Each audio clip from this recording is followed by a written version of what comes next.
Do we have everybody or we have must have most everybody? Ed checked out. Well, we'll go through introductions. And there you go. Okay. And the webinar is now streaming? It is. Okay. Well, good afternoon, everybody. It's nice to see the faces of the commissioners here and anybody else out there who may be participating. My name's Bruce Taylor, and I'm the vice chair of the commission. And I'm going to be running the meeting today because the chair of the commission, Doug Kramer, had a little accident on his four-wheeler a couple weeks ago, and his doctor told him today he needs to be wearing a neck brace that will make it difficult for him to speak. But as you can see by his name in the box, Doug is here, and he wanted to leave his camera turned off so he doesn't provide a distraction if the event that you all would want to stare at him.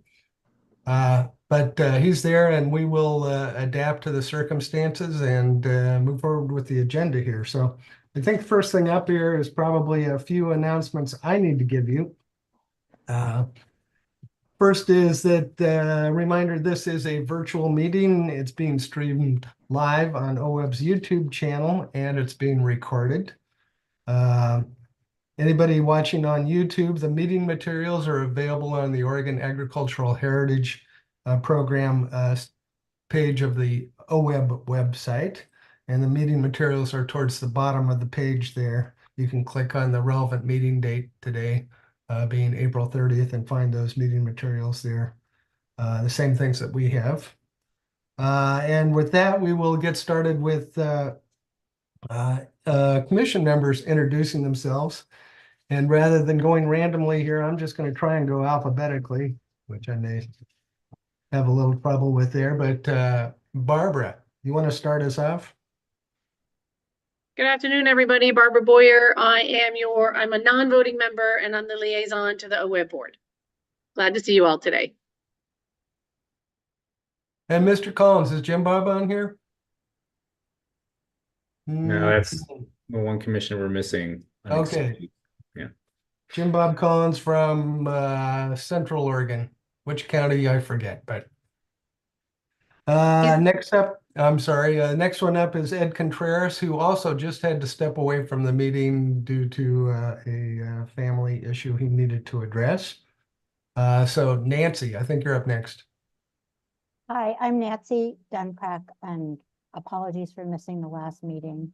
So I'm going to quickly say something about myself. I run a pro bono legal program for the Coalition of Oregon Land Trust. We provide free legal services to our members. And I am the DLCD designated appointee. And I divide my time between Joseph, where my husband lives, and Portland, where my grandkids are.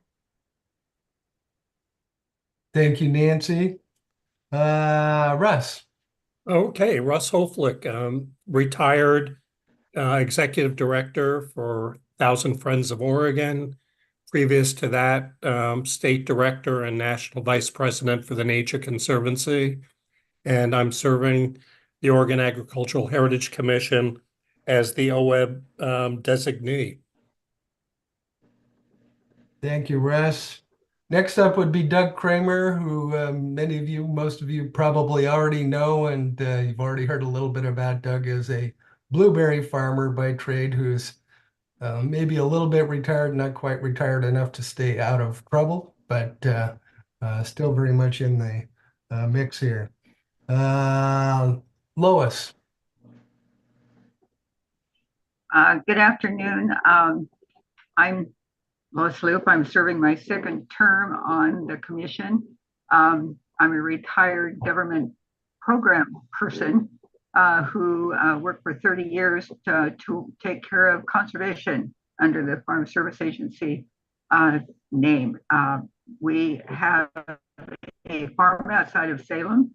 It's a family farm, and my son farms with us, and my husband and I have, in fact, we live in the home that my husband grew up in. So we never made it very far. I'm delighted that we have funding this year, and I'm looking forward to some very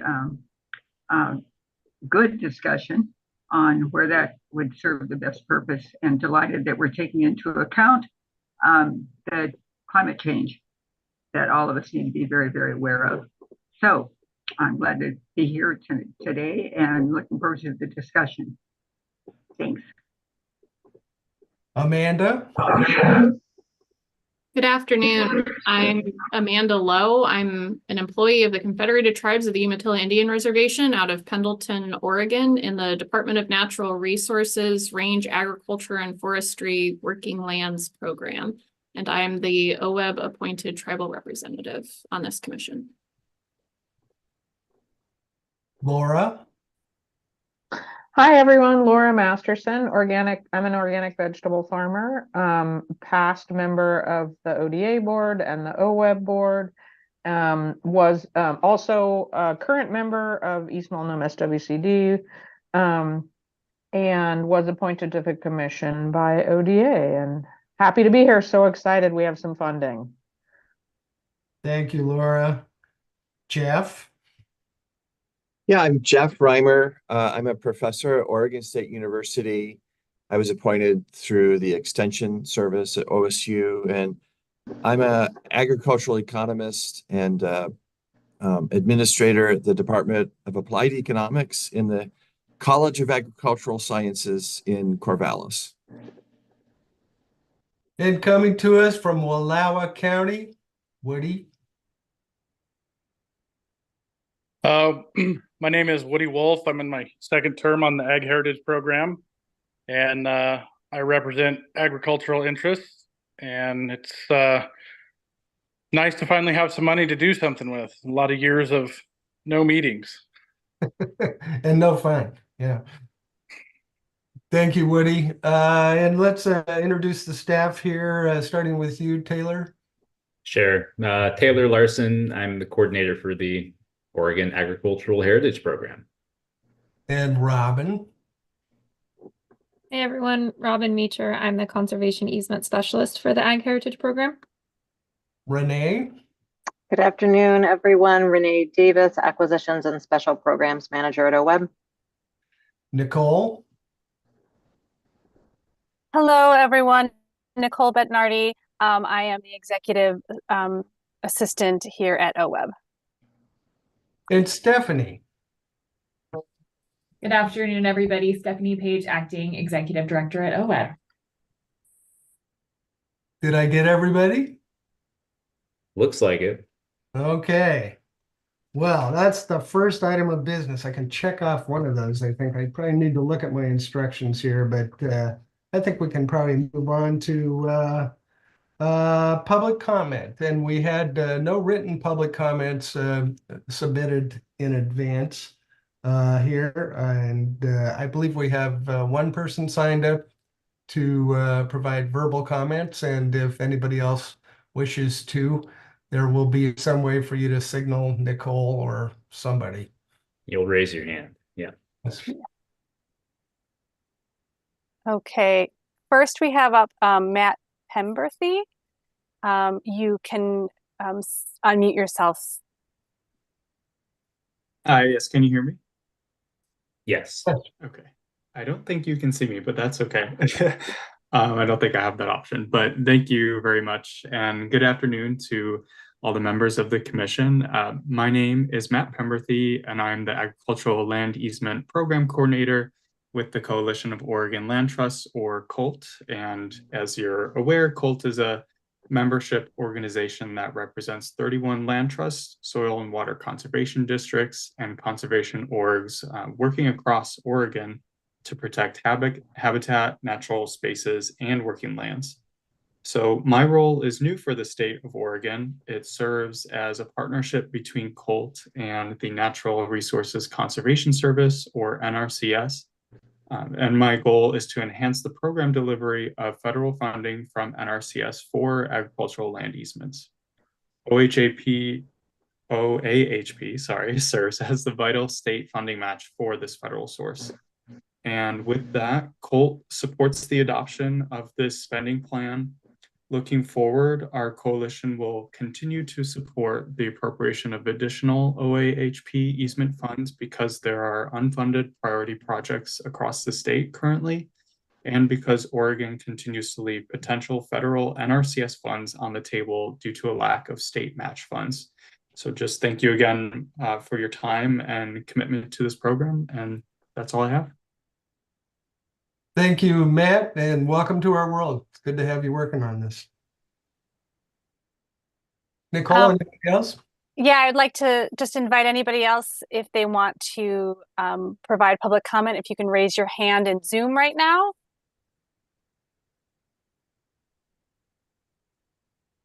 All right, I believe there are no hands, so we have no one else signed up. Okay, thank you very much. We are ahead of time. We're just going to keep the charging ahead here. And next, maybe not most importantly, but we have the minutes from our March 20th meeting that I hope everybody got a chance to take a look at. Any questions, comments, discussion about that? Does anybody have a motion to offer? Motion to accept the minutes as presented. Thank you, Russ. I'll second the motion. Thank you. It has been moved and seconded. Any further discussion? All in favor, please say aye or raise your hand. Doug? Aye. Aye. Aye. Aye. Opposed? I hear none. Minutes are approved. Thank you. Next item on our agenda, item D, the 2024-2025 spending plan. Taylor, are you going to lead us through that, or Renee, or both of you, or? Yeah, I'll give a quick overview, and feel free to ask questions as we're going through, and Renee, you can jump in with additional context. But the idea is to give the commission kind of the landscape of the funds that are available to us, and then we'll have a discussion about how to best invest those funds. Yeah, so basically in the 24 legislative session, the Ag Heritage Fund received $5.161 million in general fund through Senate Bill 5701, and that was the end of session bill. And so that is divided out in about $4.54 million for grants and $619,000 for operations. So we have that pot of funding available, and we also have another pot of money available through the Oregon Climate Action Commission, who's directed OWEB to spend $750,000 from the Natural and Working Lands Fund to support our conservation management plan grants, as well as our technical assistance grants, so long as they can demonstrate a carbon sequestration and a greenhouse gas emissions reduction benefit. And to roll out these grant programs following an outreach and engagement process designed to ensure that we're giving priority to those investments for projects that are supported by environmental justice communities and or a resolution of a tribe. And so we'll talk a little bit more later about that process, but we're going to be partnering with the new climate and water coordinator at OWEB, who's yet to be hired, because we also got a portion of that funding for the Natural and Working Lands Fund for our open solicitation program, and need to conduct a similar engagement process.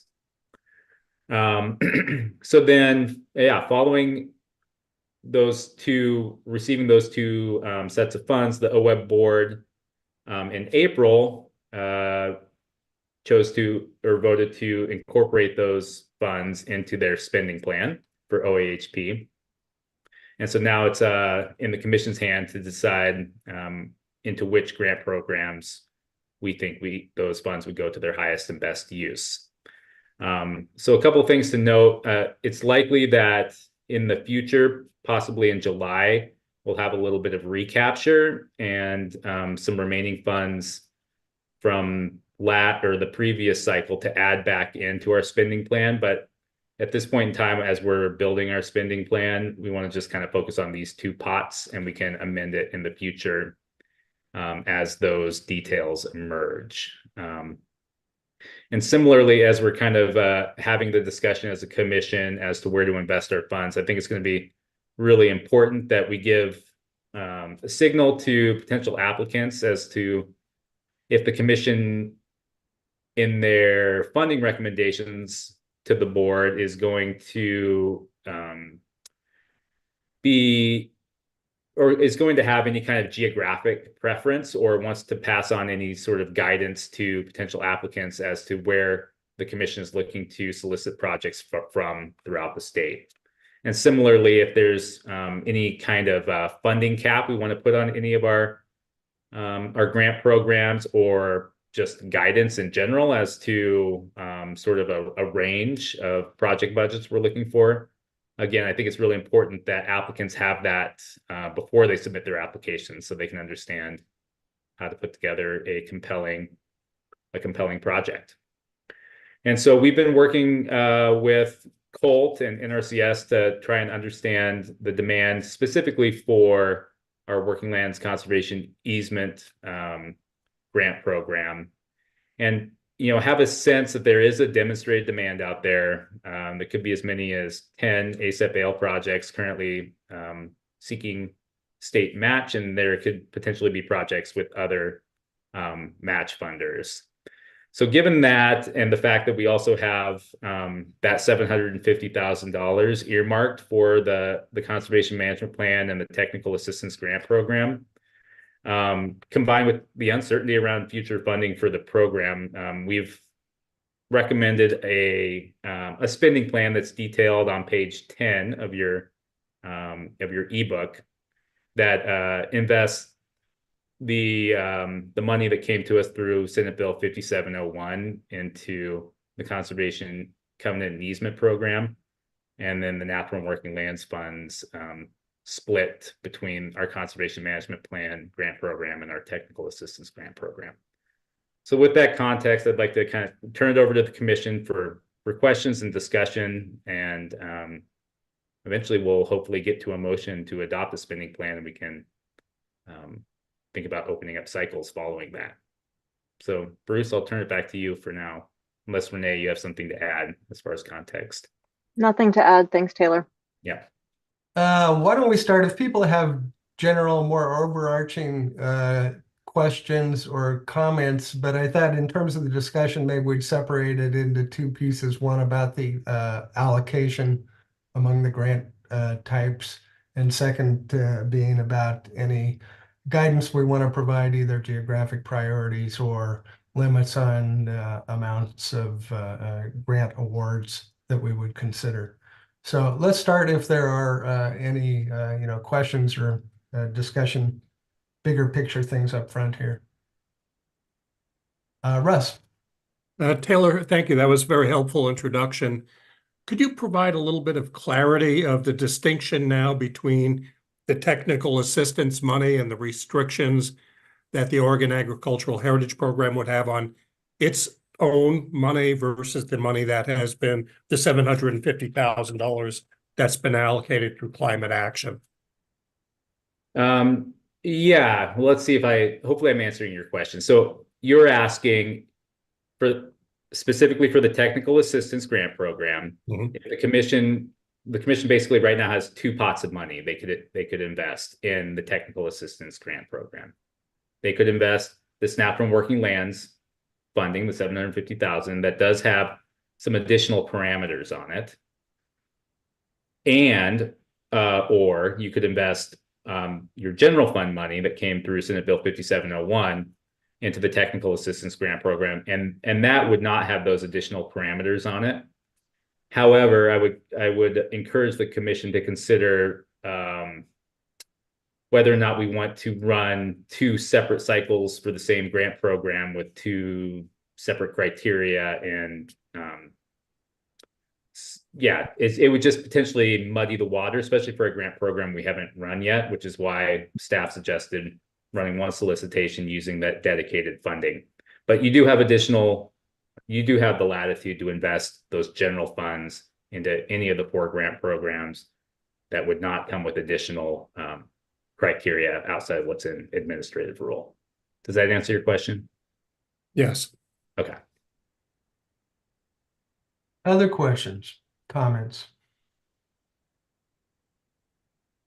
Well, while you're thinking, I have one here. I'm looking at the table on page 2 of the staff report, the easement funding, the succession planning are listed as other funds.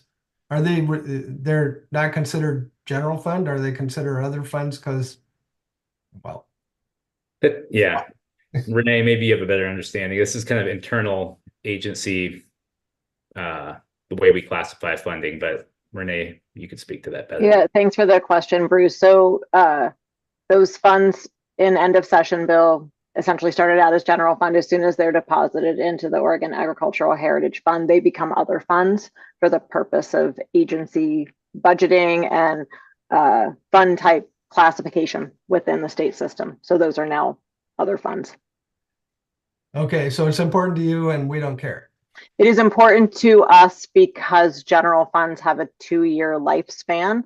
Other funds, we still have to acknowledge that they exist sitting in these other treasury accounts, but they don't have a 24-month expiration date in the same way the general fund does at the end of the biennium. So we definitely care about that.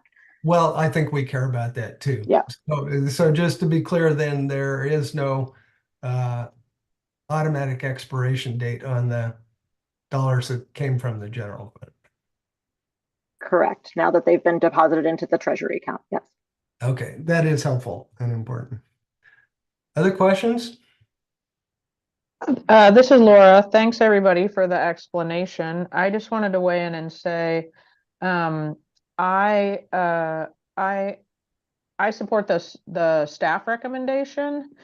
I think I know I'm not alone in hoping that there would be a little more allocated this year, since we only have the 4.5, and not any more than that. I would like to see as much as possible go to actual easements. And I'm also excited about the conservation management plan funds and seeing how that grant cycle runs and kind of what sorts of applications we get. But I support putting as much as possible into the easements.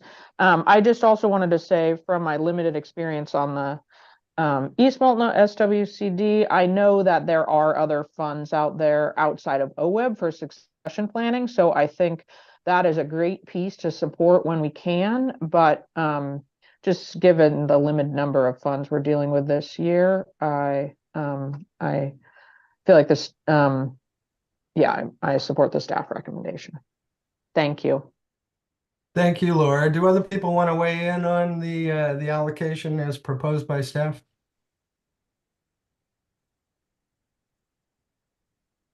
This is Lois, and I guess I'll just ask a somewhat of a question. My assumption is that we are still open to working with other sources of funding that might come our way that would help benefit the same ideas that this does.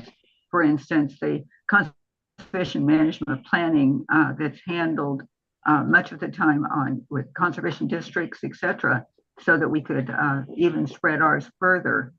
And I agree with Laura that it would be nice to have as much money as possible on that easements, etc. So make sure that we are constantly looking for other partners that have the same goals that we do, and actually have a little money to spend also, so that we can partner together with that. Thank you, Lois. And both Lois and Laura are making the point of interested in putting as much of the funding we have as possible into easements. And that has been the commission's stance since before we ever had any money, which was 6 long years in the wilderness, I think. But I think even when we were writing the rules way back when, the expectation was that at least for the foreseeable future, the initial years, we would have way more demand for easements, and that was a higher priority than some of the other things that we might consider funding up front there. If there's not any more discussion about the allocation issue, I'd wait to deal with a motion until let's talk a little bit more about the staff raised the question of, do we want to talk about recommending geographic priorities, providing some guidance on that, or on limiting the amounts of grants? And just as a refresher, the last time we did not have anything like that, and we had a reasonably good geographic spread of applications, and they came in a variety of sizes and shapes, including one that would have taken, I think, everything that we had pretty much.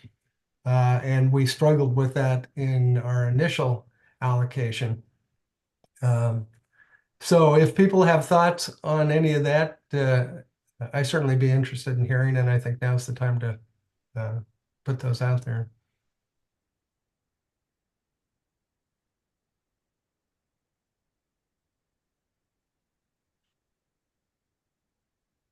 Well, okay, I will say, speaking for myself, not wanting to leapfrog the commission here, I prefer to let the best people, ask people to put in the best proposals that they have and to ask us for what they need.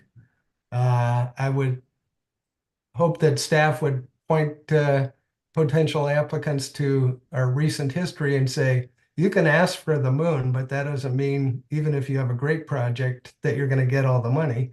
You may end up with what's left over, which might not be as good for you as if you would ask for a lesser amount and ended up at the front of the list there.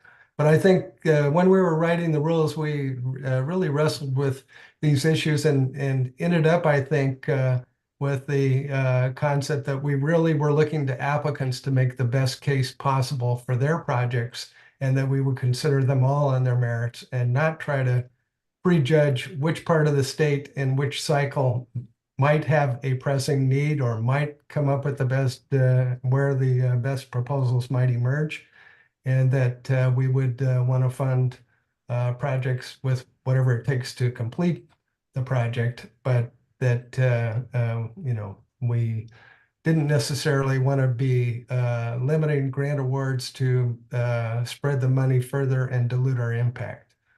I think there may be a time that comes, and maybe when we have more money, we may want to think differently about this. It's a little bit hard with as so little experience under our belts, and I think that's what we're going to be talking about in rules advisory committees, some in the next coming months here. Am I correct about that? Do we need to make any changes to the rules to clarify our intent there? But the reality is that we had one shot at this, is all we've had. So it's a little bit hard to try to calibrate things on the fly here. Russ. So following on what you were saying, and I agree with everything you said, I would suggest that we do not put a geographic restriction on the applicants, but we do let them know that there is a limited supply of resources in the categories that we agree upon. But at the same time, possibly because of the limited resources that are available, give preference to those projects that come with federal and or private or other matches of one form or another.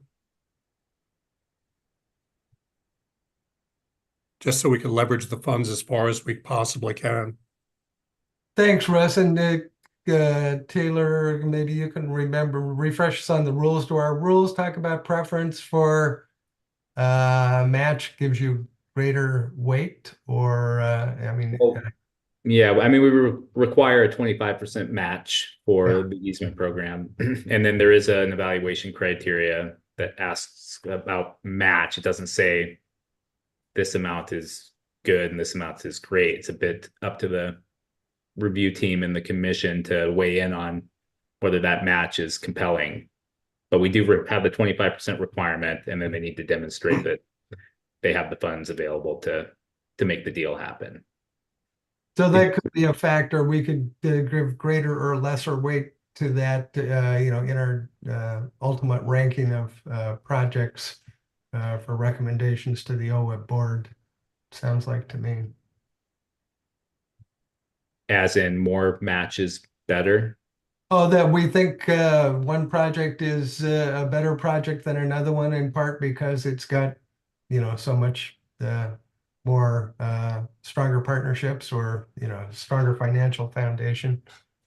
Bruce, my comment was primarily around those who are responsible for giving us the funds, i.e. the legislature, and being able to demonstrate back to them the high performance of the board and our ability to work with applicants to leverage those funds to the maximum possible to hopefully enhance our chances of getting future funding. Thanks, Russ. Laura and then Renee.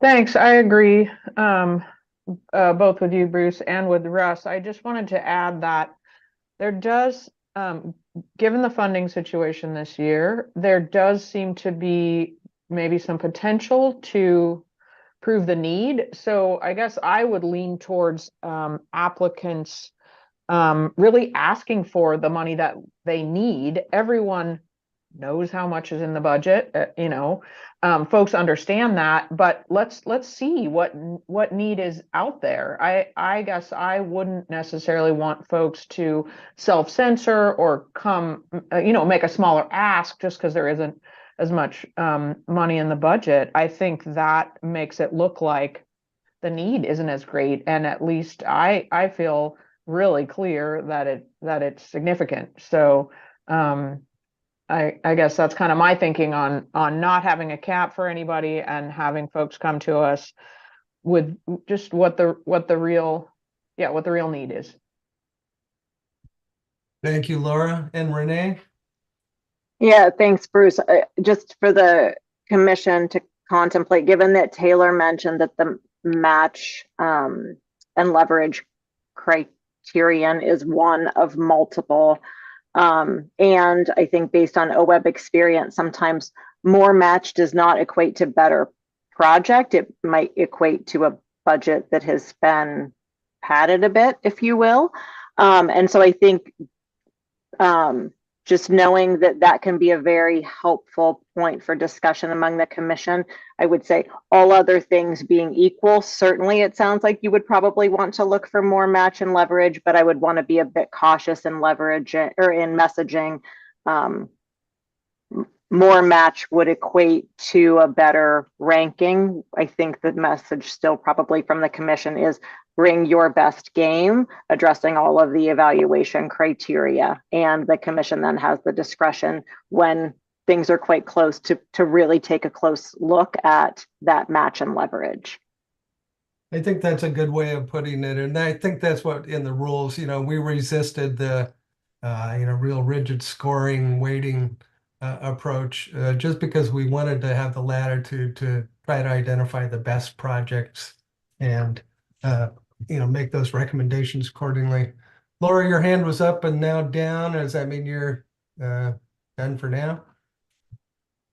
Yes, thank you. Yeah. And I also see Eric joined us from the staff here. I don't know, Eric, if you are going to be weighing in on any of this or if you're here to talk to us about the coming agenda items, but welcome, Eric. I think Eric's here to join us for the next agenda item, but he's welcome to weigh in too. Yeah. Other commissioners, any thoughts here? Don't want to shortchange the discussion since we, are moving along quite well.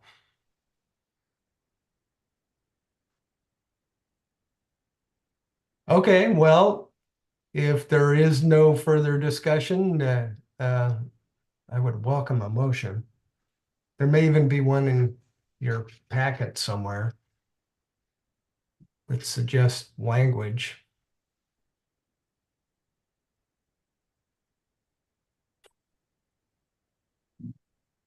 for anybody who can lay their hands on it. Nancy, you're looking down.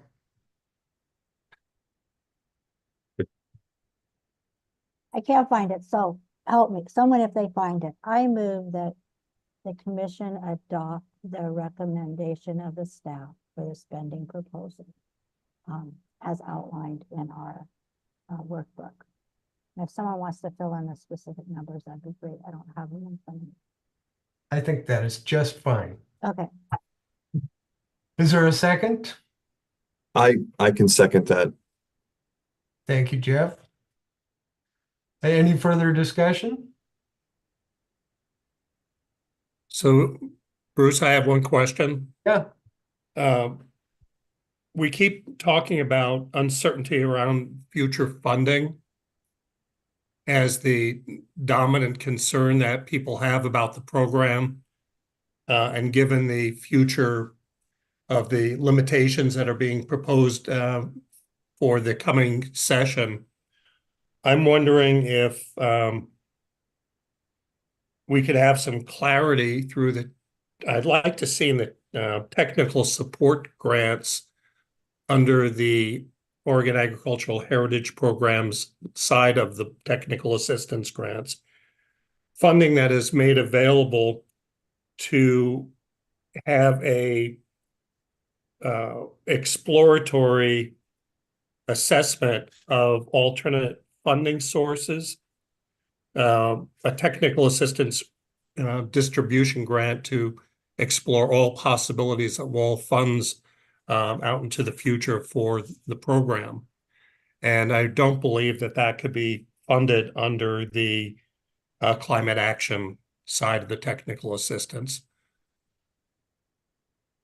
But this is paramount to our future, that somebody explores through a technical assistance grant all possible new funding sources that would be available to us to be able to talk to the legislature or others about. Thank you, Russ, and I will ask the staff to respond to that. And I'm wondering, May, can you enlighten us as to the timing about recapture funds when we may be revisiting our spending plan decision? Taylor, do you want? Oh yeah, I was going to say that'll likely be in July. But I think Renee, you might speak to what's possible through the technical assistance grants and what's not. Yeah, Russ, thanks for raising that. And you had mentioned that during the commission meeting in March. I guess I would say I reserve the right for us to go back and look at the TA rules again. And I think based on the initial staff review, that might be a challenging fit to have come in with grant funding. I think the initial staff assessment was that likely would fit better on the operations side of the OAHP funding. And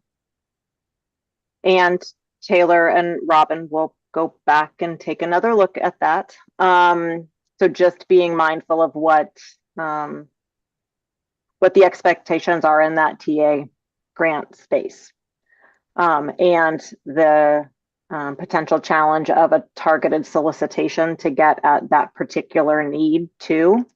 But we'll talk through that more, Russ. And I think that is, in the spirit of really trying to start to get our arms around the demand, the work that Taylor has done to really continue conversations with NRCS, closer work with Colt to understand what that demand is. And I think there is not just a demand side, but what might fill the gap that you're interested in on the funding side. So we'll take that back and do a closer analysis, unless Taylor, in this 2 minutes that I've been talking, you have more to share with the commission. Not much more than you just did. I mean, we can look at it, Russ, but the way the rules are written for the TA grants is they're supposed to lead directly to either conservation management plans or conservation easements. So it's like the project development funding. Yeah. And I think it might be tricky too when the legislature makes an investment in the program to then take some of those funds to use it to try and get them to invest more in the program, but we could think through what makes sense on that front. But the TA might not be the right vehicle for those dollars. So could I ask you all to work with the rest a little bit in the meantime here? Yeah, let's follow up about that, and we'll get our thoughts fully fleshed out and see what's possible. Yeah, and if there is a path forward on that, we could put it on the agenda at a forthcoming meeting here. Let's not lose track of it. I think I still need a second to my motion. I think Jeff gave it. We got a second. Okay. Jeff. We were in the discussion phase there. Is there any further discussion? Doug has chimed in via text saying that he supports the staff recommendation. Thank you, Doug. In that case, let's proceed to a vote then here. All in favor of the motion, please signify aye in your preferred fashion. That may be thumbs up, hands up, or an aye. Aye. Thank you, Woody. Aye. Aye. I'm seeing all ayes. Aye. Are there any noes? The motion passes unanimously. Stephanie. I thought of a question as we were talking here. I wanted to ask the commission if, let's say we do have an application this time around that asks for a very large amount of funding that would use up the entire amount of funding and that is rated very highly.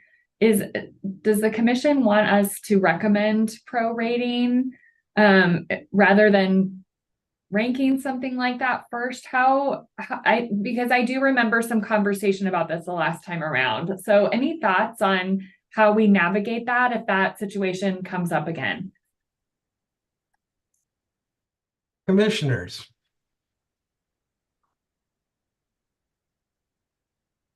Looks like Laura has her hand up, Bruce. Oh, thank you, Laura.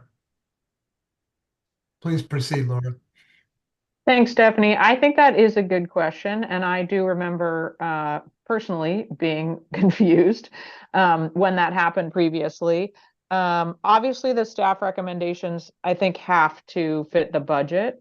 So again, I am suggesting that applicants should really ask for what they need. But I think as staff, I would like to see the recommendation come in such that if we have another similar situation, the highest ranked proposal, if it takes up the entire budget, is modified so that we can fund multiple grants. Because I think at least I would like to see us fund multiple grants kind of across a wide geographic area. That would be my goal.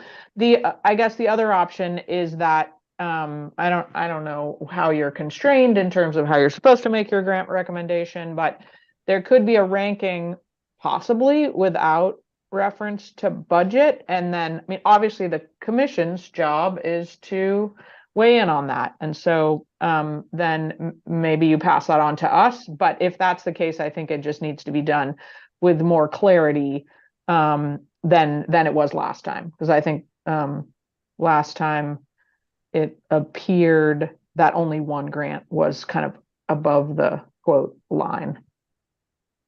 So those would be the two ways I would like to see staff approach it. So as staff, a clarifying question there. Sure.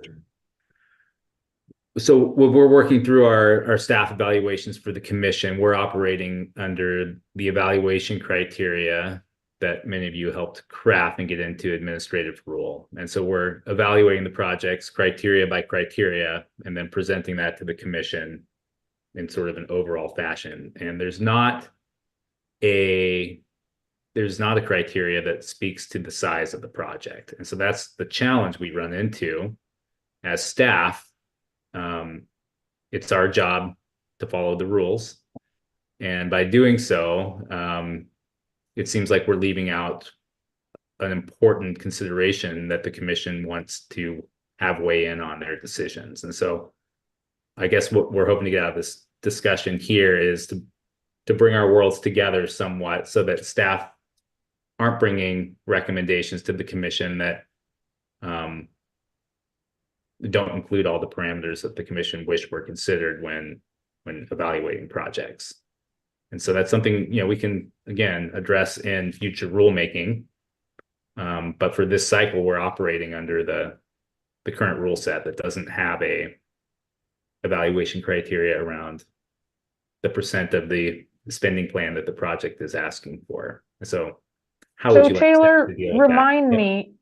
Taylor, remind me how, I mean, of those two options I just offered, would either of those, I guess I thought at least one and possibly both of them could mitigate the kind of problems that we had last time? Well, so let's talk through them one by one. So give me the first one again. You apply the ranking criteria, and then you come to us with a staff recommendation that kind of modifies each ask so that more than one is above the line. We usually don't like to modify project budgets just because, I mean, if you change the budget of a project without being intimately involved in the project development, I mean, even a small change in the project budget could take it from a viable project to something that doesn't have a chance to get to closing. And so we're very hesitant to do that. Okay. So my second suggestion was that you apply the ranking criteria and maybe just one project is above the line, but somewhere in that staff recommendation, it acknowledges the commission's has the ability to ask staff to go back and modify at that point. Because I think that wasn't really clear how we would go about that. How do we make that suggestion? What's the timing if we want more than one? If we want to have more than one grant proposal, right? I mean, at some point you have to go back and do that if that's what the commission requires. Yeah, I mean, it would draw out the timeline if we were to go, to the commission and the commission have us go back and reevaluate. But then again, I think we're in a bit of a loop because we're going to be using the existing evaluation criteria. And, how it turned out last time, I don't think was horrible. I mean, it is the job of the commission to make the actual formal funding recommendations to the board based on staff and technical recommendations. I mean, that's why this body exists. It's the hard work. So we could think about how to facilitate more dialogue and so that the commission feels like that decision is rooted in a deep understanding of the projects. Yeah, I think, Laura, maybe we could think about process on that front so that it doesn't feel so from the hip is what I'm kind of hearing you say. Yeah, I think there's two things. One is, I think I said before, it feels to me like there's a lot of need out there. So I'm not going to be surprised if we have multiple projects that, in and of themselves put us over the budget, one or two projects. If as a group, the commission decides we want to fund more than that, I mean, staff shouldn't be surprised. So how is there a way for you to prep? So that's one thing, which I think you're saying you guys can go back and think about. The second thing is just making that more clear in the staff recommendation. Because I think some of the confusion, at least on my end, was in the staff recommendation. It looked like it wasn't clear the mechanism, and that wasn't clear that that was okay thing for the commission to do. I think, yeah, some folks were. Yeah. So how do you make that clear in the staff recommendations, or make that clear to the applicants?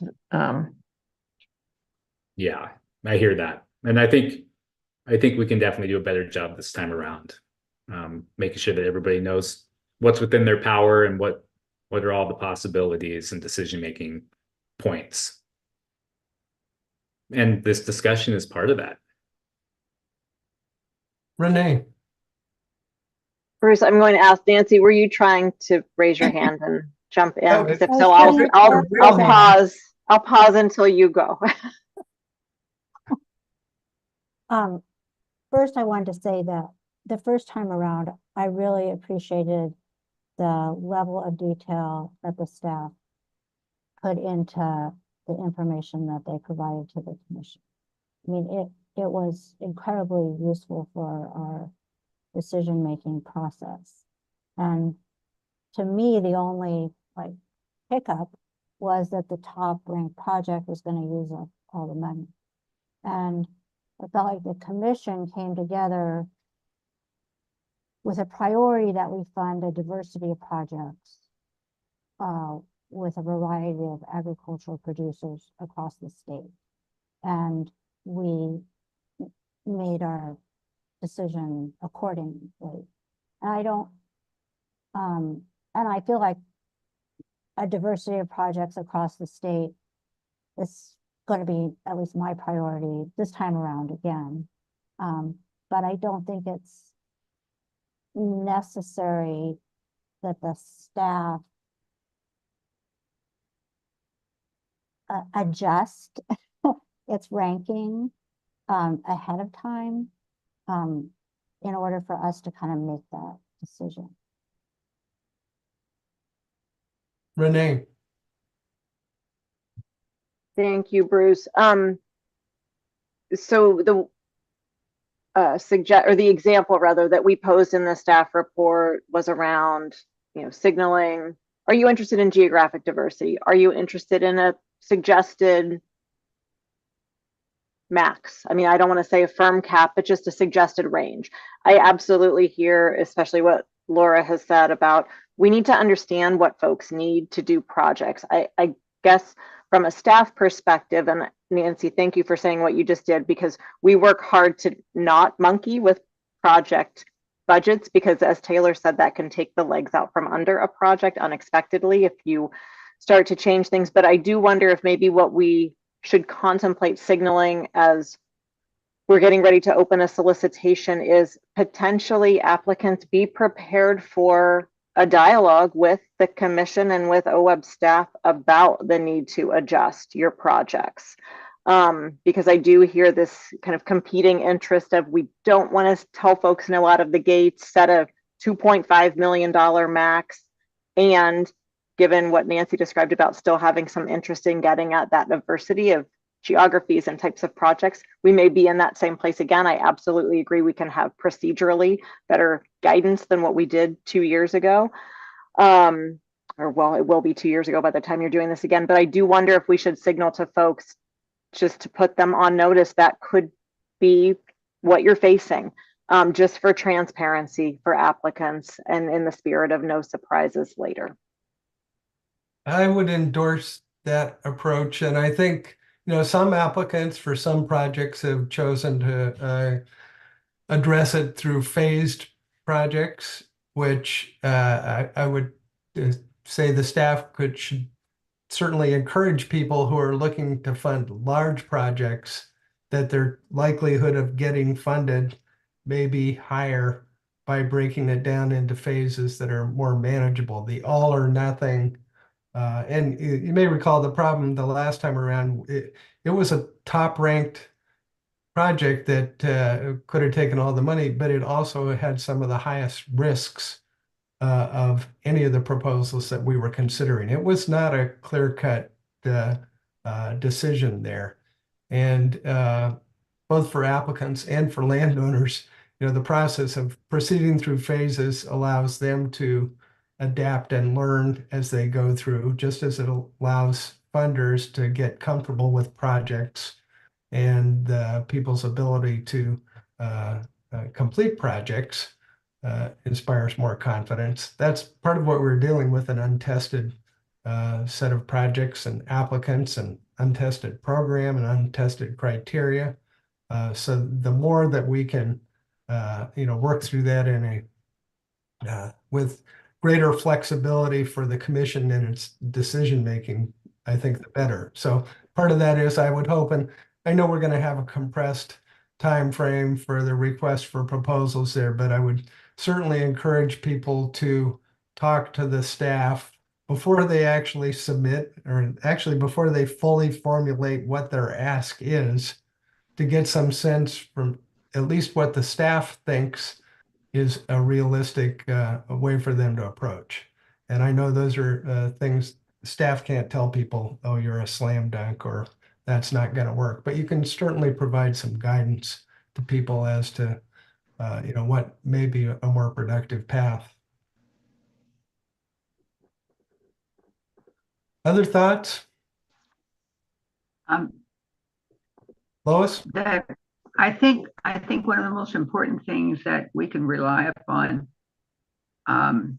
if we're discussing things with an applicant, is the fact that there is no one project that's perfect, and there's no one project that doesn't have maybe a minor thing that could be delayed or taken out and not destruct the entire rest of the project.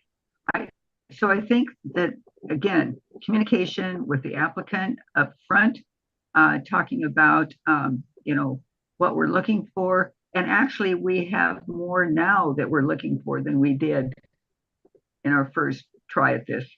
So I think that it can be done by looking again at what the main reasons are that we have this program, the main objects that we are trying to work through, and talking to the applicant about expectations, maybe up front. And I really have never seen any application that comes through that could not be slightly modified and still be a great program, and yet reduce the amount spent on it. So I think that with the communication up front, I think with taking a real close look at what we have that meets our criteria, and things that kind of slip on this side, I believe that we can probably do a upfront job that won't surprise anybody as far as the funding is concerned. We're hope. Thank you, Lois. Others? Well, again, just speaking for myself, and if there are any potential applicants, watching, listening here, I hope this is not too discouraging for you, because if you have a fabulous project that you are passionate about, the challenge for you is to make us feel as passionately about that project and how great it is through your application and all the material you submit to make the case for it. Because there may be just a fabulous project out there that may be the best thing we can do, especially if it's one that can close relatively quickly, and we can demonstrate fabulous success to the legislature by the time the session starts early next year. But that said, it's your workload, and if you want a higher probability of success, perhaps be measured in your approach.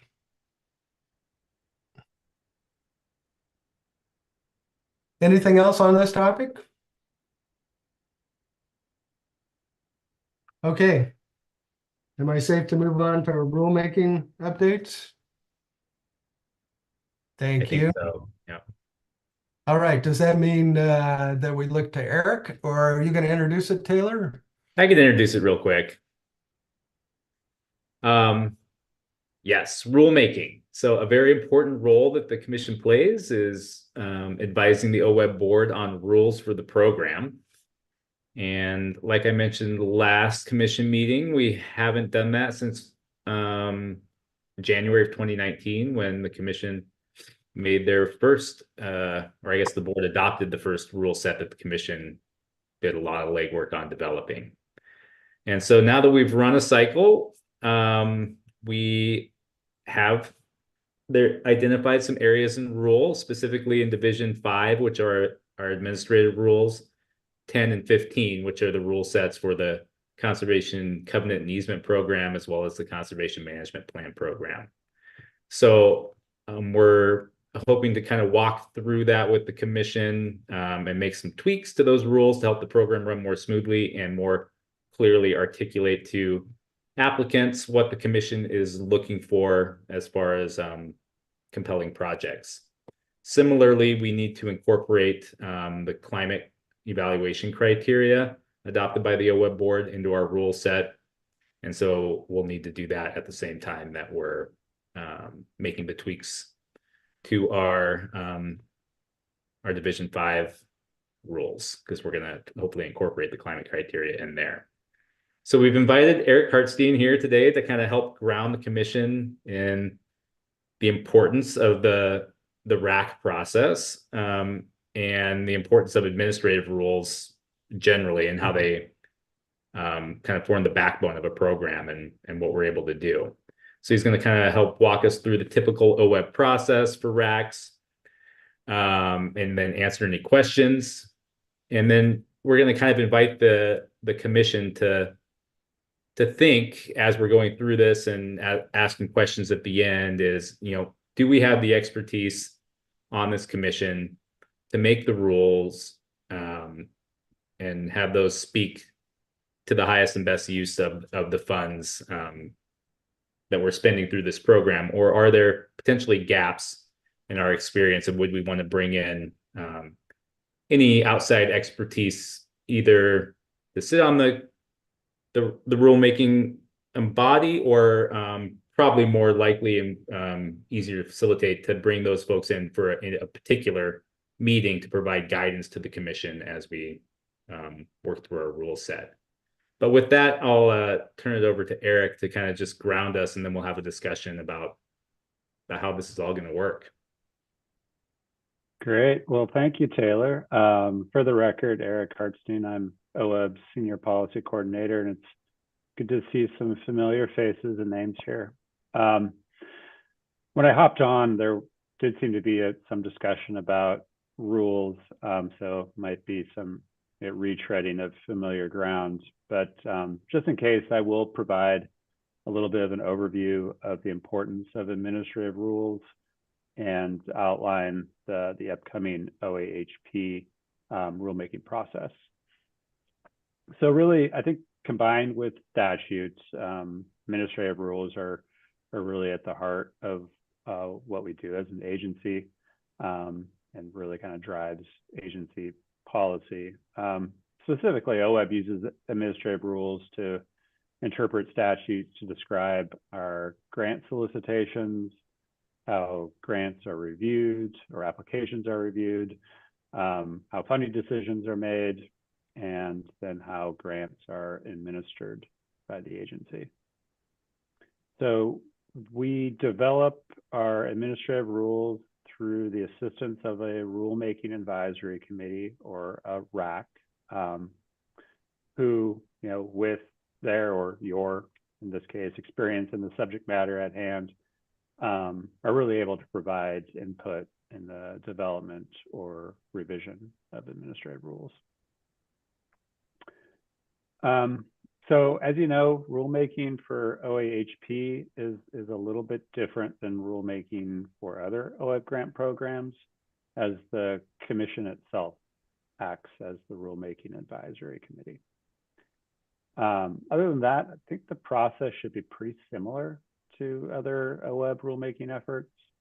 RAC meetings are open to the public through virtual access, like this meeting is. And we solicit both written and verbal comment on proposed rules at each RAC meeting. I expect that really at each meeting, you'll be providing input on different aspects of the OAHP rules that Taylor provided a little bit of an overview of, including bringing in the climate-related evaluation criteria, similar to what the OWEB board adopted last summer, and that Bruce was really instrumental in helping draft. So thank you, Bruce. At the very last RAC meeting, we'll go through all the proposed revisions to the rules to make sure we have everything covered before seeking approval of the final draft rules.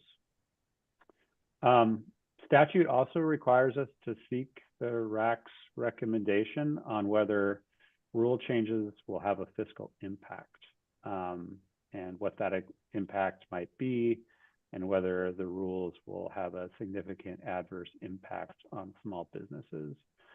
And we'll ask you to kind of keep that in mind throughout the rulemaking process. It's typically not something that we run into as a voluntary grant program, that there's going to be a negative impact on small businesses, but we do ask you to kind of keep that in mind. Following the last meeting where the commission will be approving the final draft rules, OWEB staff then notices those draft rules for comment, and we seek to provide at least a month for written comments, and we'll have at least one virtual public hearing. So at the end of that comment period, staff will review all the comments received and prepare a document that summarizes the comments received, staff response to each individual comment, and whether staff feels that will involve or necessitate a change to the draft rules. So that document, along with all the written comments received and the final draft rules, will then go before the OWEB board to consider for adoption. And I believe that would be at their January 2025 meeting. So Taylor, did I cover everything you wanted me to? Yeah, that's perfect, Eric. And I think, okay.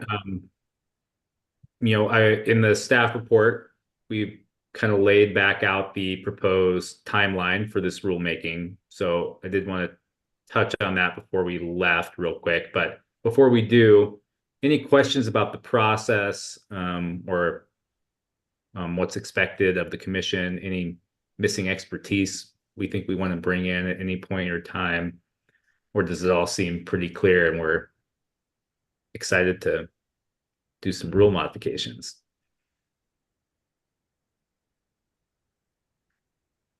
Is there going to be some sort of staff assessment of need for potential rule changes that we are going to start from, or what's the starting point?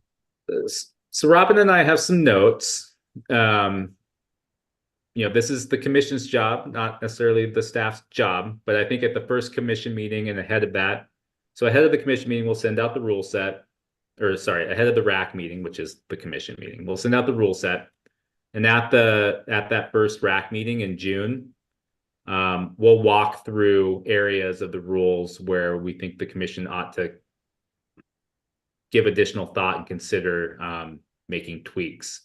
And then coming out of that discussion, we'll incorporate your feedback with some of our thoughts and ideas and present the commission with a proposed draft at the second commission meeting, which will then kind of iterate from there and do something similar at the third commission meeting. And hopefully by the fourth RAC meeting, we're able to come and take a vote. And ideally we have consensus on an updated rule set that can then go to the board for adoption.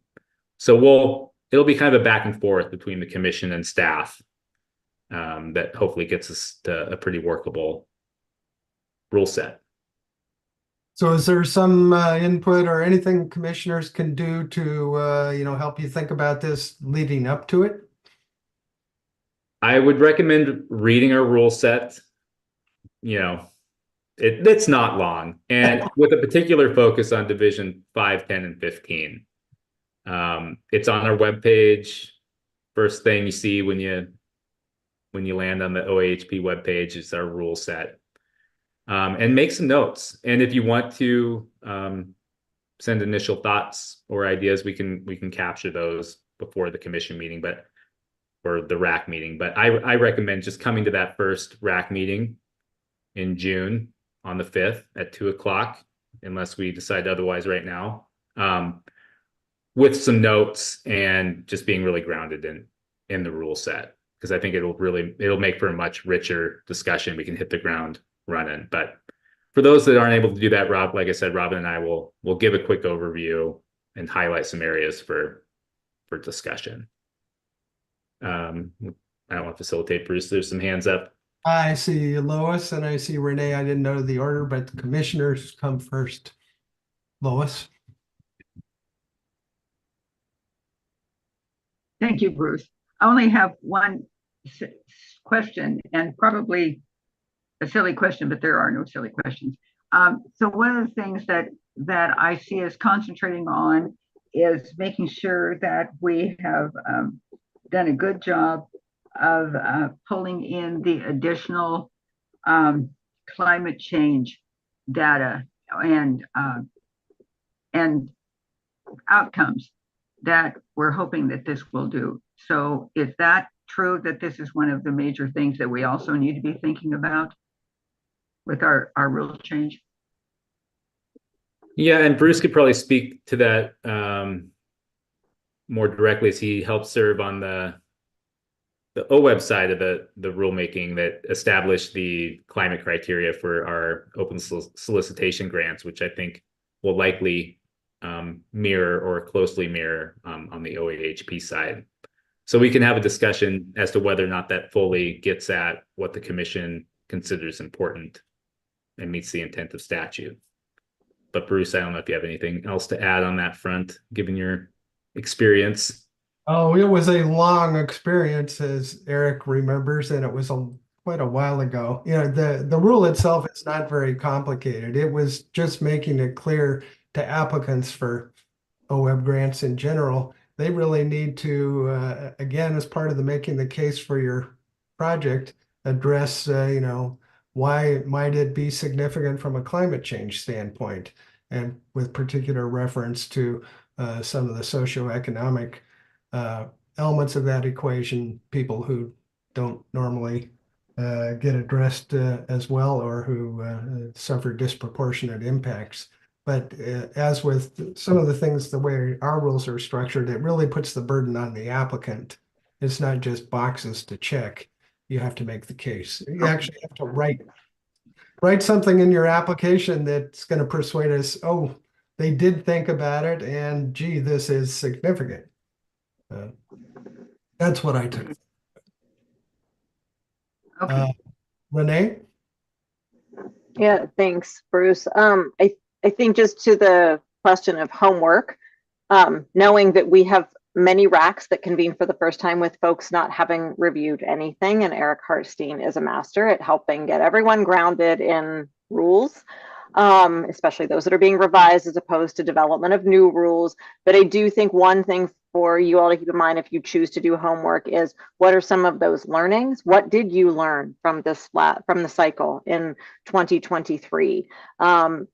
Does that connect over to an OAR, or is that about process? Like some of what we just talked about, that doesn't necessarily have to be captured in an administrative rule. You may think that it does, and it should be. In other cases, it might just be more in program guidance and process.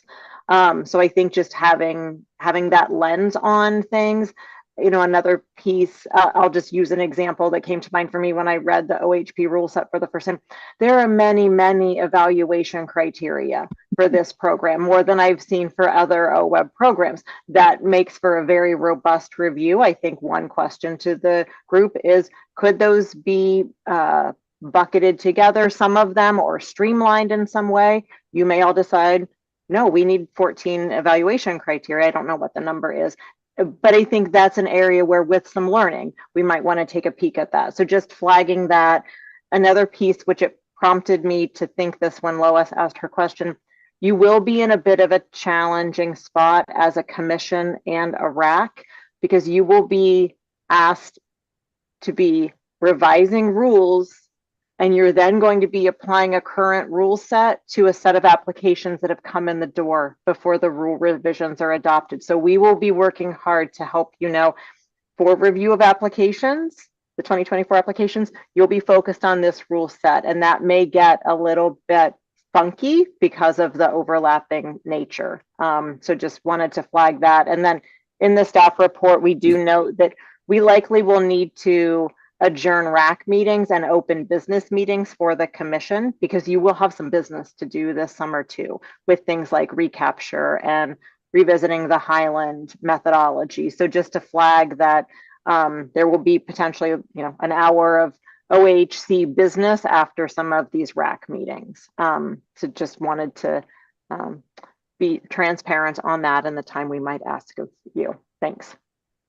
And just following up on your comments, Renee, so it's quite possible that some of the things that we may want to do could be accomplished through guidance rather than, I know changing rules is a complex process, but there may be things that we can address just through the guidance we give to applicants or program guidance. I'm not sure what the terminology is there.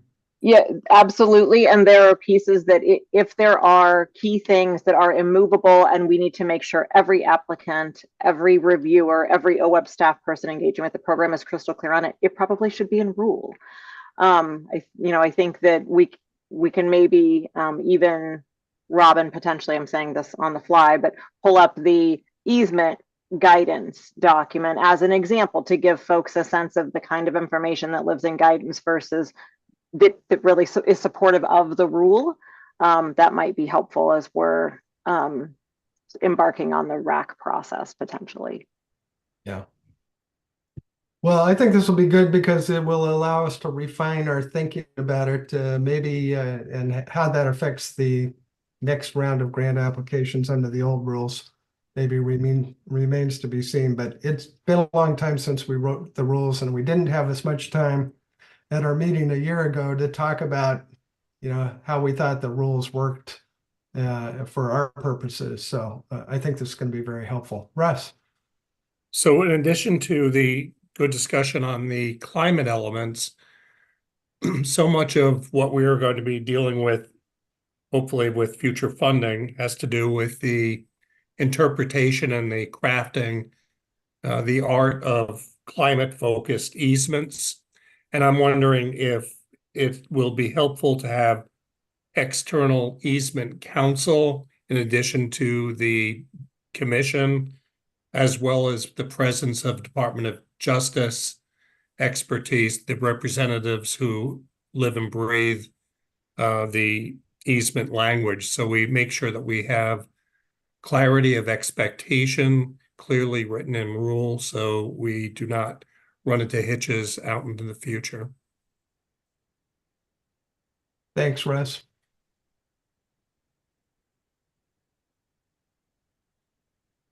Anything else on the rulemaking? Laura.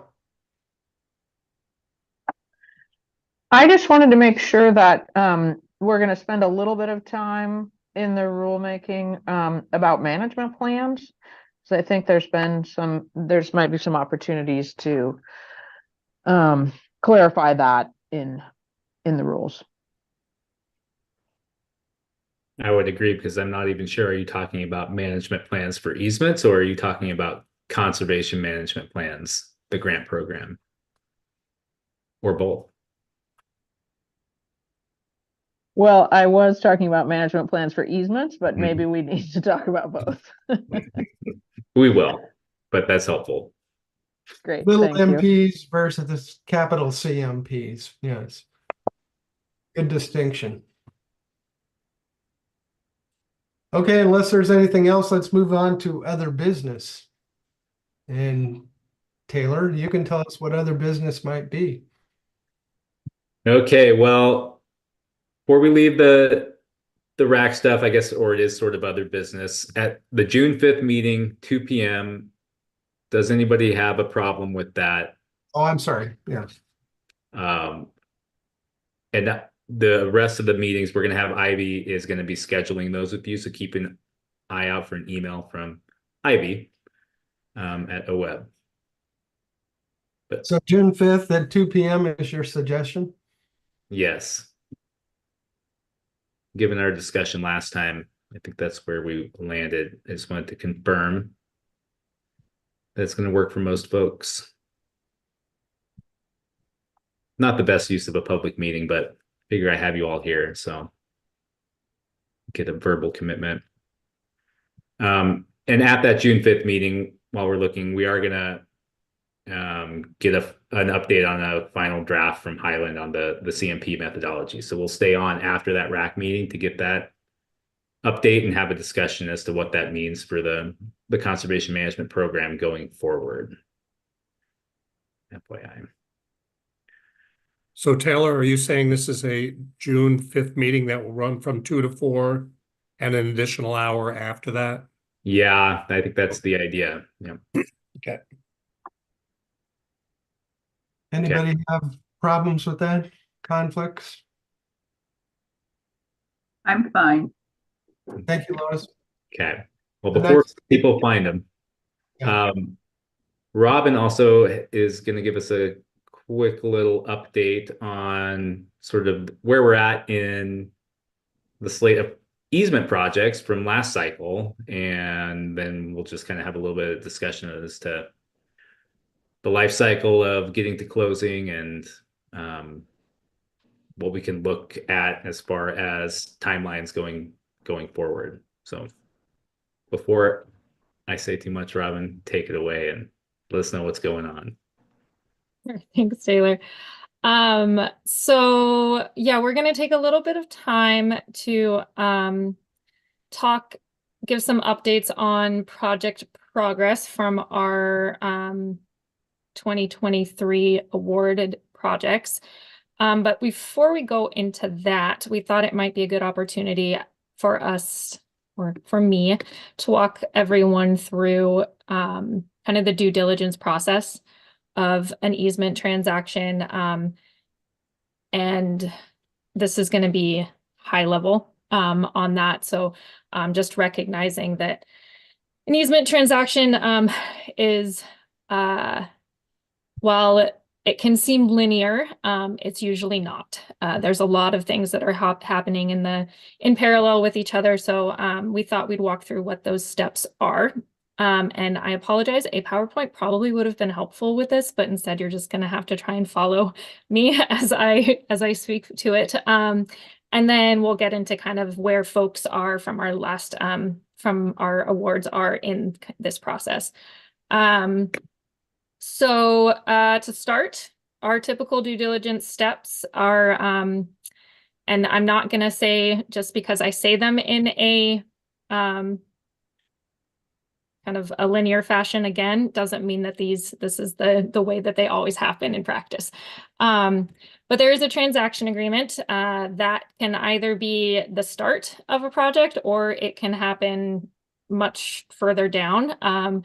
But that's your purchase and sale agreement or an option agreement. And these are the contractual agreements that memorialize the terms of the transaction between the parties. So between what we call our holders, our land trusts, or certain conservation districts can be holders in our program.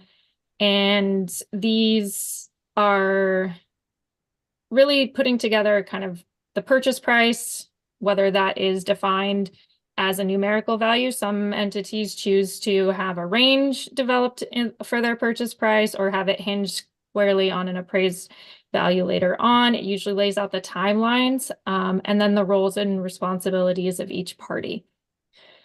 And then with conservation easement transactions, these typically have, there's a certain level of certainty around the terms of the easement itself at the time of entering into the agreement. So that's why I say that transaction agreement can be kind of step 1 or it can be step 4, because it takes time for folks to get on the same page about what those terms are. And a lot of landowners and holders think that the easement terms are a material part of the transaction that they are agreeing to do.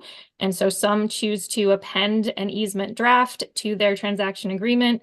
Some choose to say that this is our draft easement, but we can modify it all we want later on. That is a choice that folks make. Some add in that the disclaimer of you've got funding agencies that have a say in this. So those transaction agreements, they're approached different ways in regards to how specific the easement terms have to be at the time, but it is an extra part of the transaction that makes it to where, for instance, in an application, we aren't going to require folks submit a transaction agreement because that might not be in place at the time because they haven't figured out their easement terms.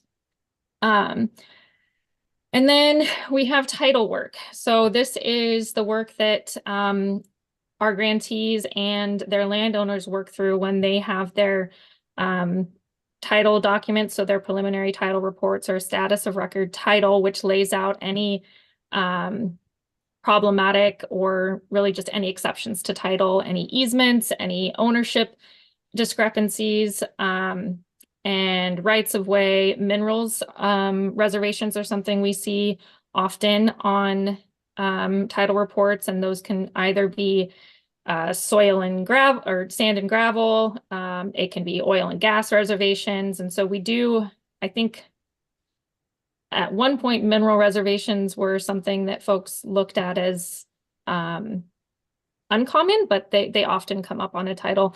And so we work with folks to address those. And then through title work, we're also looking at things like financial obligations. Is there a mortgage on the property that, if not subordinated to a conservation easement, could jeopardize the existence of the easement into the future? So the title work kind of fits into this nice box, and it's all those outstanding rights on the property that need to be either settled prior to the closing of the easement or just described and looked into further to see whether, if they are activated, they'll have an impact on the conservation purpose of the project itself. And so they're really important to work through to kind of make sure that the investment in that property interest, so the conservation easement or covenant, since our program funds covenants as well, is going to be protected, and that there's not something that's going to pop up in the future that would jeopardize that. And again, this is a nice box. A lot of folks will actually start this process really, really early on.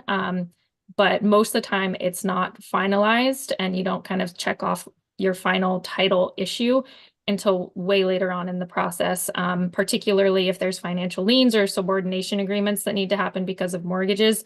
Those are things that aren't going to get cleared up until the you're really close to closing or even at closing on the easement. So we like to kind of check the box with grantees as they come through and work through certain things, but title work is not going to be something that you can say must be completed in a certain amount of time because it's kind of an ongoing thing.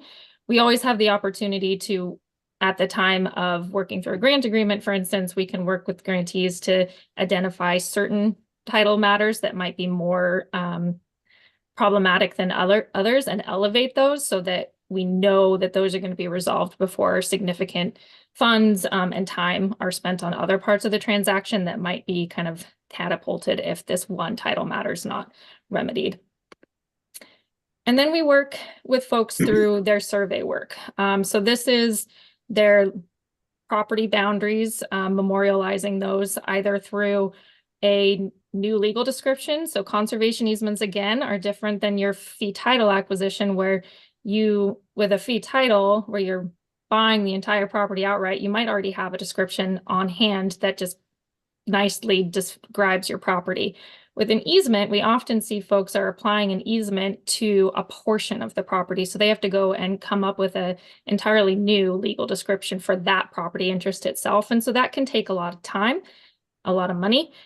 And especially if folks are choosing to utilize specific management zones, then those can become even more complicated and more costly. So it's an item that is going to be kind of done throughout the process in terms of just figuring out what that scope of work will look like for the survey. But because of the cost and the time associated with it, folks really want to wait until, often choose to wait until they have pretty significant certainty that all other items are going to fall into place before they expend those funds. And we will see times, so like with our certain easements, we'll choose to survey the boundaries of their easements, but then use other identifying ways, either using GPS coordinates to describe their zone. So there's kind of two ways they can be done, but ultimately it's working with our grantees and the landowners to come up with a way to where they have a legally defensible description of the property that's being encumbered by the easement. And if those zones need to be described that way too, that in 20 years, when someone's trying to go out there and manage this and conditions have changed, there's no question as to where the easement terms apply and where they don't. And another thing that is a really common aspect of our due diligence requirements is our environmental hazard assessment. So OWEB does require that our grantees do a review of the property for potential environmental hazard contaminations. And so this is typically taking the form of a environmental site assessment, which is conducted by an environmental professional in accordance with standards put forth by ASTM International, and that was formerly the American Society for Testing and Materials, but it is now just ASTM because it is international, so it can't be the American Society.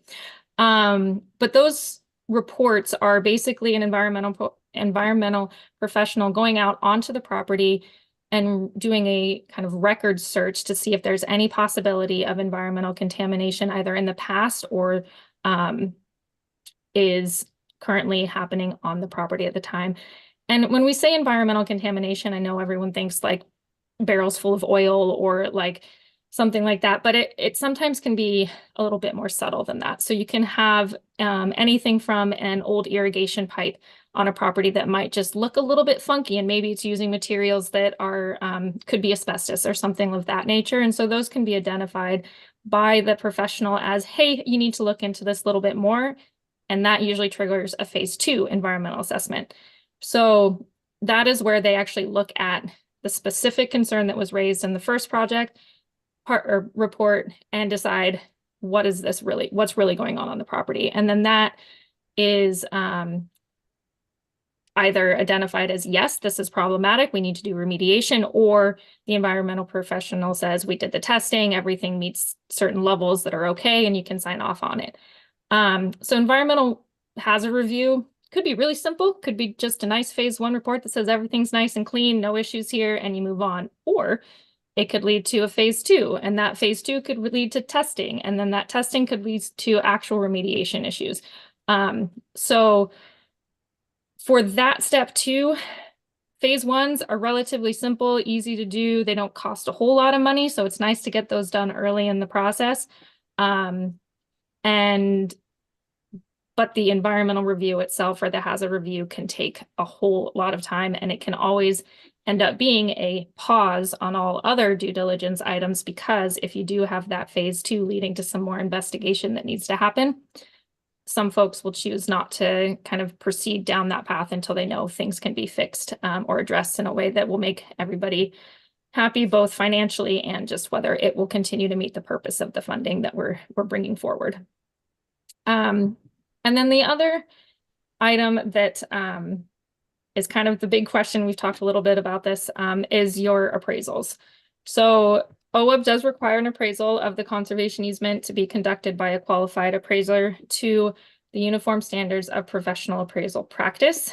And then that appraisal is reviewed by OWEB's review appraiser to make sure that the method that was utilized to determine the value conclusion in that appraisal is sound. So it's not necessarily, our review isn't going in and looking at every technical part of it and making its own value determination. It's looking at that appraiser's work and just making sure that they followed the procedure that they're supposed to, and that their conclusions are based on a logical rationale. With conservation easements, this is another thing where they can't, and a grantee can't just say, great, we know we've got funding, we're going to get our appraisal completed, because they don't know whether their easement is final or not. And so with a conservation easement appraisal, you're having to analyze the easement terms in a relatively final draft, because the appraiser is having to make an accurate determination of what that after value of the property is. So when we talk about easement appraisals, we often talk about them being a before and after. So you have your land valued as is, and then take all those restrictions and modifications as to what can happen on the land, and that's your after appraisal or condition of the property. And so for appraisals in our program and any conservation easement program, they're going to have to wait until the easement it has relative final terms.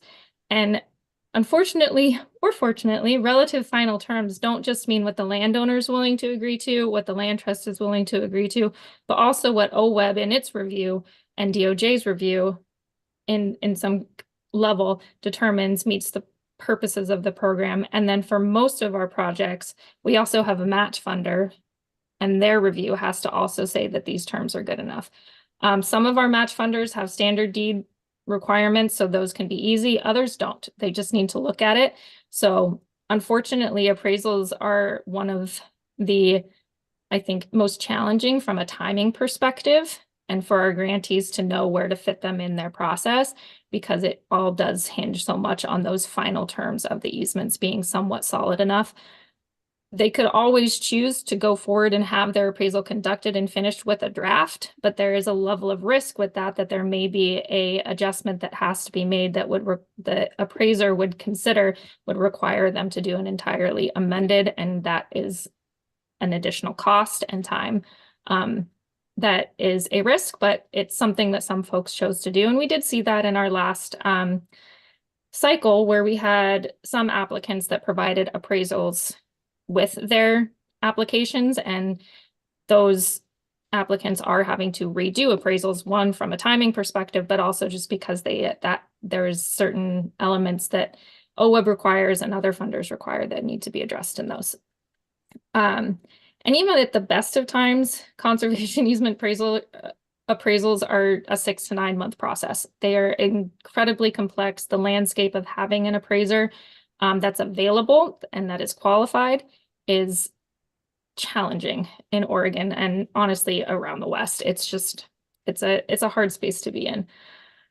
And so all of that leads to the conservation easement drafting negotiation. So I'm leaving this to the end because, like I've said throughout most of this, easement drafting is what these projects hinge on. All due diligence items, for the most part, hinge in some level on folks being confident enough in their easement draft that they're going to go forward. Because this really is a contractual agreement on the land that is going to last into perpetuity. So it's a big document with a lot of ramifications for folks, and there's a lot of aspects that go into the negotiations.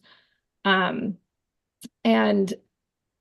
like I said earlier, you've got your holder of the easement and then the landowner that are the primary parties that are responsible for the ultimate agreement in a conservation easement, but the other parties at play can lead to having not just take more time. And so that's the landowner, their attorneys, the holder's attorneys, family members. A lot of, as we talk about with farmland, it's rarely just one person who has, they may hold title to the lands, but we all know that folks have more complicated scenarios than that. And then OWEB staff, our match funders, and then the Oregon Department of Justice. And so when OWEB is reviewing an easement that's been submitted to us by a grantee, we're looking at it for consistency with the project as it was proposed in the grant application. And then when we ask or work through any special conditions with the grant agreement, so that's when we make a recommendation for funding normally. And what you all saw, there were certain items that we called out as these need to be figured out on top of everything else. So those are our special conditions. We look at it from the purpose and goals of the Ag Heritage Program itself and best practices for conservation easement drafting, and then administrative requirements that OWEB requires as a fiduciary of public funds. So we do have a standard for which we're evaluating the easement drafts that are submitted to us. I also do want to mention, but I don't want to go too far into it because it can be a whole other topic, is that we do require a management plan be incorporated into the terms of the conservation easement.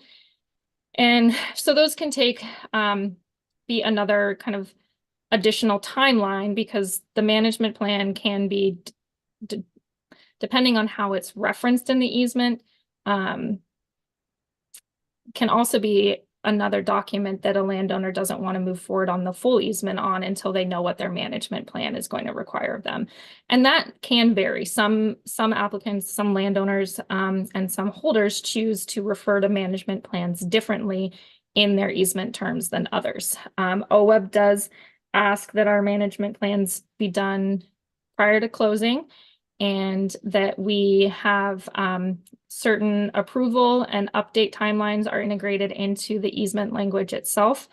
And so these are things that we have in there, we have language for, so that landowners and holders can understand the ongoing obligations that are associated with that requirement.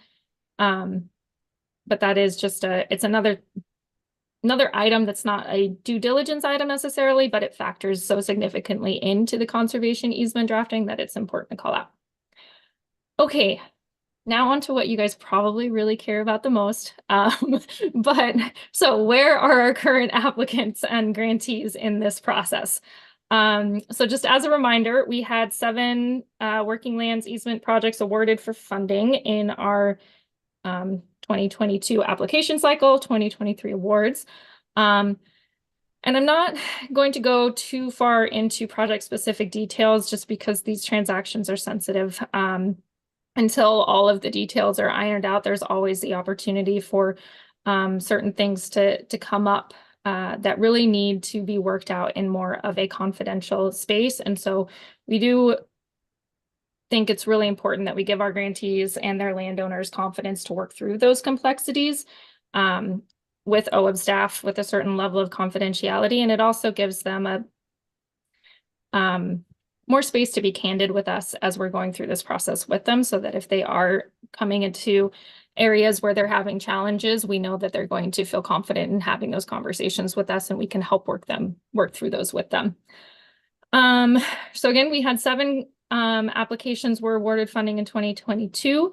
At this point, 1 project has been canceled at the request of the grantee. All other projects, 6 of them now are still on track to close.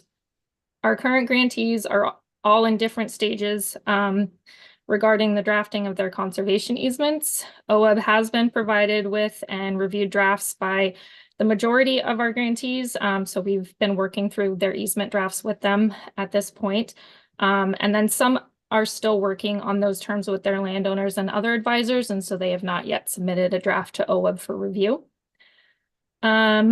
Some grantees have concluded other due diligence items regardless of their easement documents. So as I said, some choose to approach to just continue plugging away at things, even though they don't have a final easement draft in place.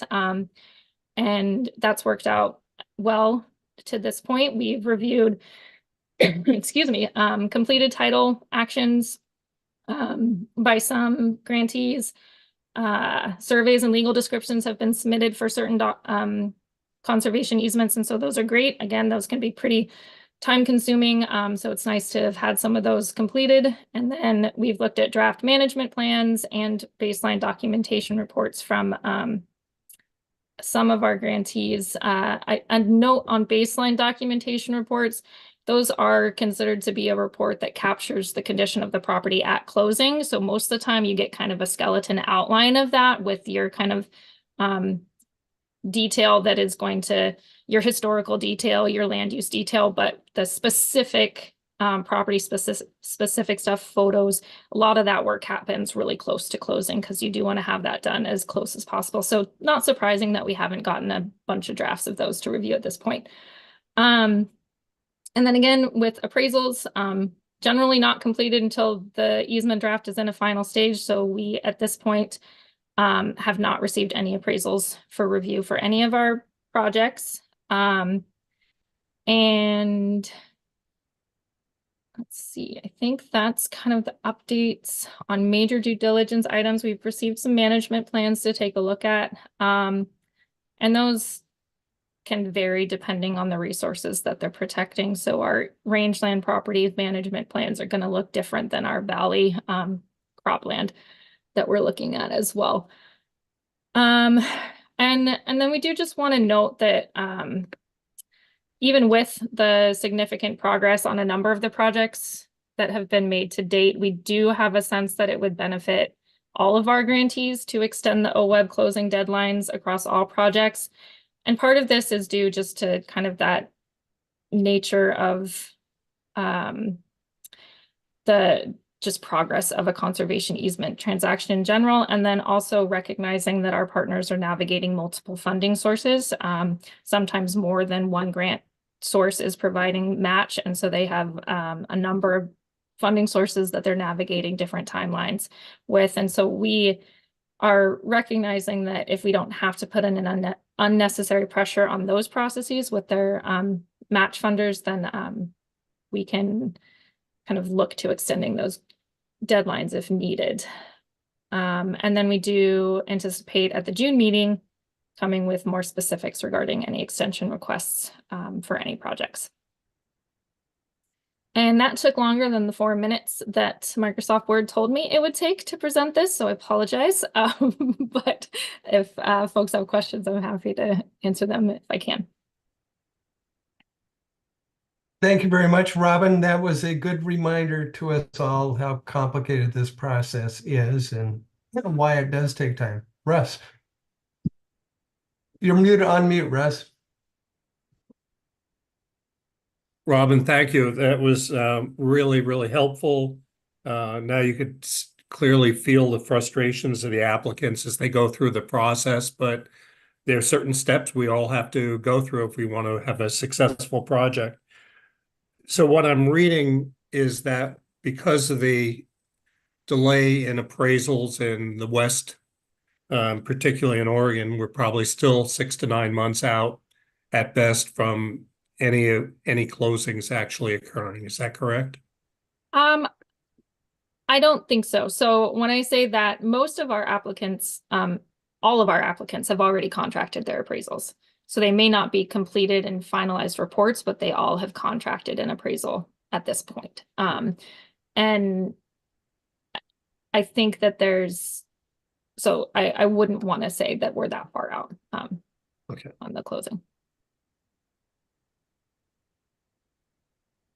Could I ask Robin, what is for our reference in future to help us be realistic about this, what is it realistically take timeline? And I know it's a range of things, so to get to closing, I mean. Yeah, I think it really does depend on where they're coming in at the time of application, the level of certainty they have with their landowner, the level of commitment and certainty they have around management planning, and how much kind of pre-research folks have done on title and other things like that. So realistically, 18 months is not a unrealistic timeline.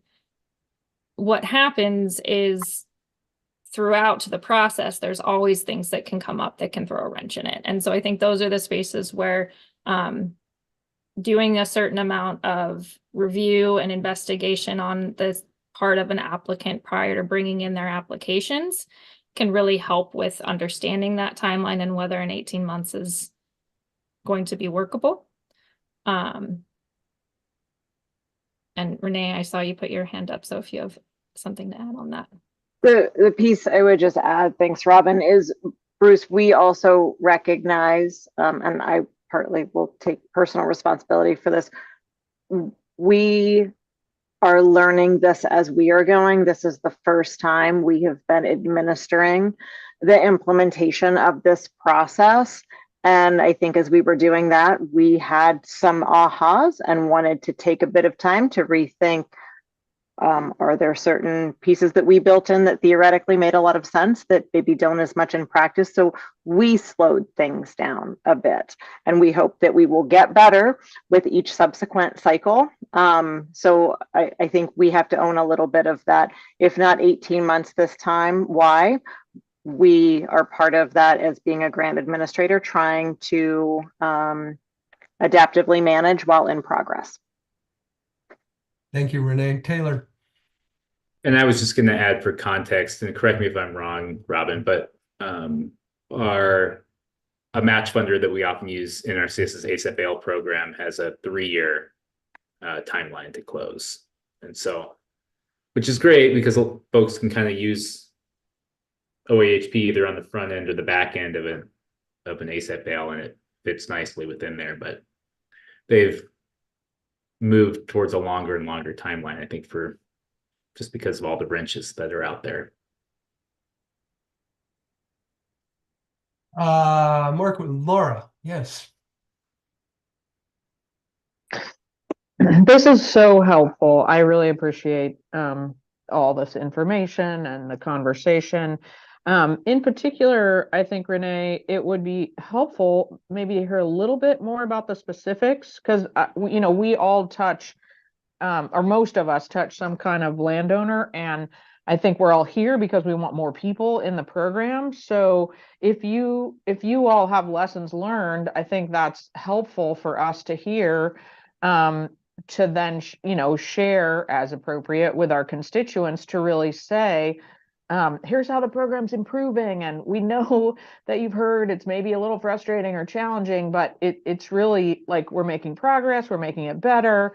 That would be so helpful. Like, I know it's happening, but if there's a few specific examples that you're willing to share, that's great, because there, you know, unfortunately that narrative is out there, and there's whatever, people are trying to run businesses on these lands while we do this, and we want to keep the standards high, but we also want to make it work for people as much as we possibly can. So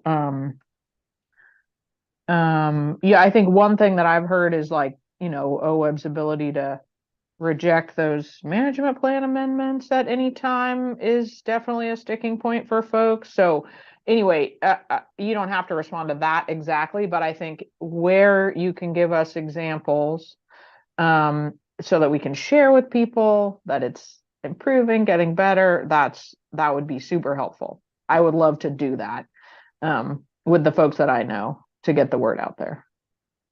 Yeah, thanks for that, Laura. Robin, can you hit on just like a couple brief examples of some of the revisions that we iterated on?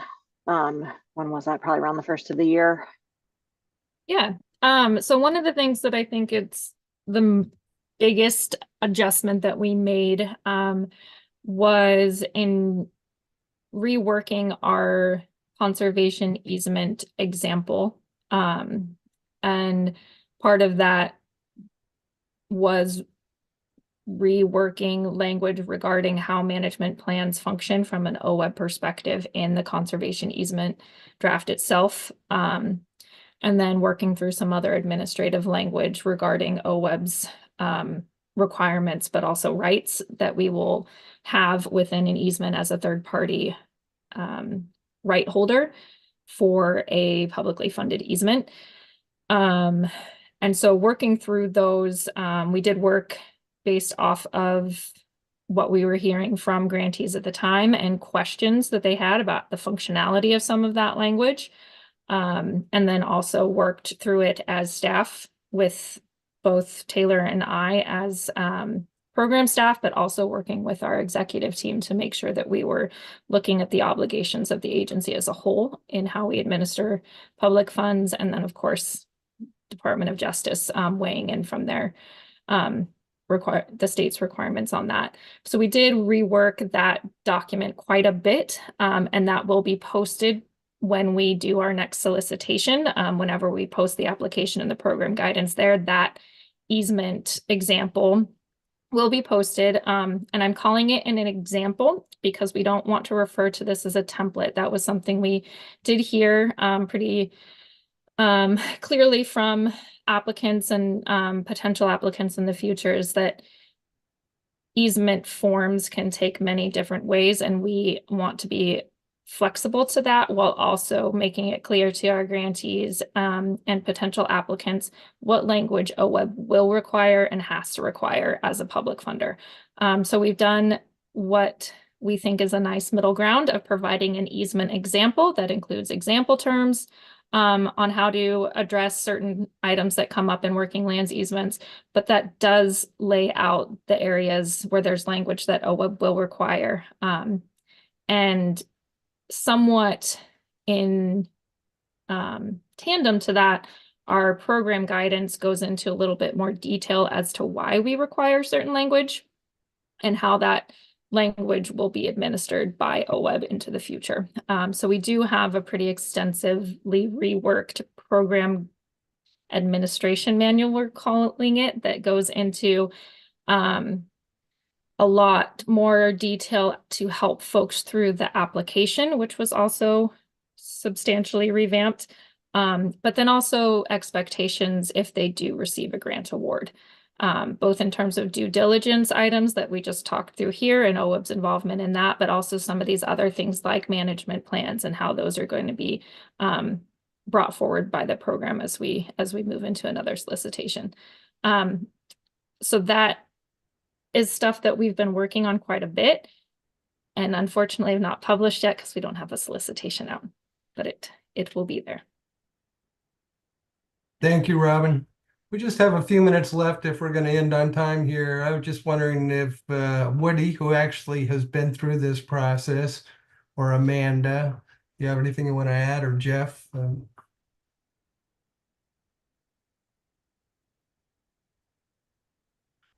Yeah, Bruce. I still remain opposed to management plans tied to easements. I think they make sense in covenants, but the NRCS on the easement of mine that they helped fund spent hundreds of man hours helping develop a management plan that is never referred to ever. Management is dynamic, and an easement is very static. And the two in the same company, in my opinion, don't mix well.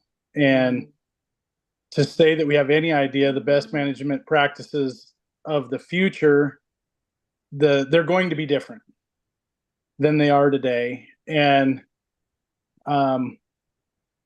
in my opinion, the easement language itself restricts actions that enhance conservation just by prohibiting certain actions. And I'm not a fan of management plans tied to easements. They're a huge time suck, and 5 or 10 years down the road, nobody even knows what those practices really were, unless you want to create another several departments that have full-time jobs managing the management plans of the easements of the past.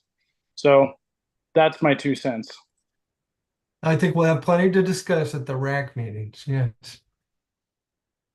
Amanda, did you have anything you wanted to say? Yeah, I was just going to thank Robin for taking the time to walk us through all of that process. And I can definitely sympathize with the appraisal waiting game problem from my own work over here. So thank you for all of that work that you've put into it through this last award cycle. Jeff, any last words from you? Anybody else? Do we have other business we need to conduct? Taylor? None that I'm aware of. Okay. Well, in that case, would somebody care to offer a motion to adjourn?